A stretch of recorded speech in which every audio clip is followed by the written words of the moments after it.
Hello, everyone. I hope you're all happy and healthy along with your respective families wherever you're located on this God's green earth. Last week, we heard that the Taliban leadership, under the name of Hibatullah, whether it's a person or a group of person or a group of agents from from IRGC, from CCP, from Russia's FSB or Pakistan's ISI, or a team from all of these entities. They have issued a decree that, based on the decree, the Minister of Interior of the Taliban, Minister of Defense of the Taliban, and head of their intelligence will not have the power and authority over the depots of the ammunitions and weapons and ammunition, and they will not have the authority to distribute weapons and ammunitions to anyone, and that power is now centered in Hibatullah's office in Kandahar. This incident showcases that if the rumors about the division between the Taliban leadership is true, that I am very doubtful about it, frankly, because I used to believe that maybe there is a divide, but after 3 years of looking at them and seeing that nobody is making any move except some statements and remarks that are open to interpretation, but when asked from them seriously and directly, they always emphasize their unity. They always emphasize their pledge of allegiance that they have done to the Taliban leadership, even though, based on Islamic practices,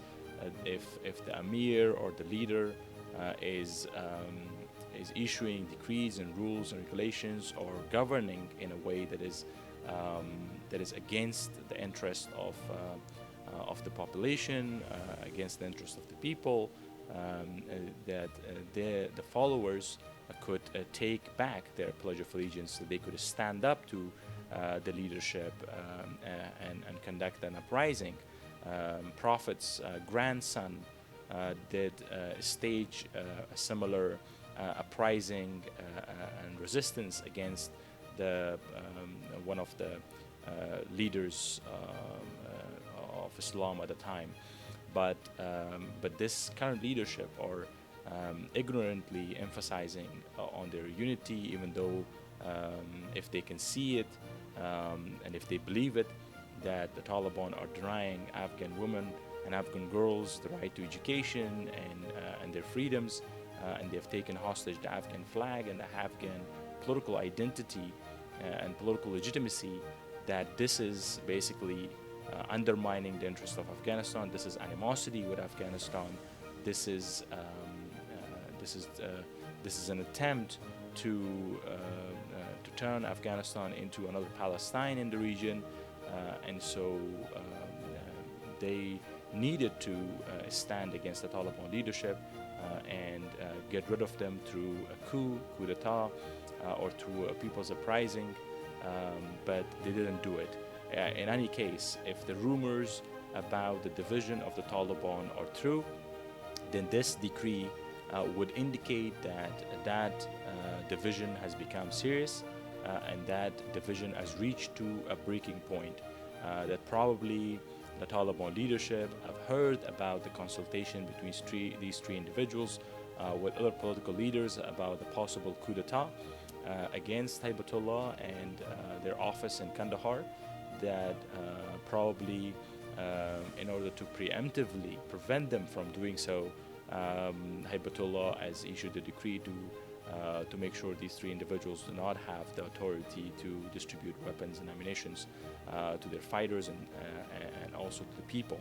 because they are also worried that if these individuals do not agree on a coup d'etat against the leadership, that they would otherwise open up the gates of the depots and let the people of Afghanistan be armed, and the people of Afghanistan could stage a national uprising against the Taliban, and probably that would be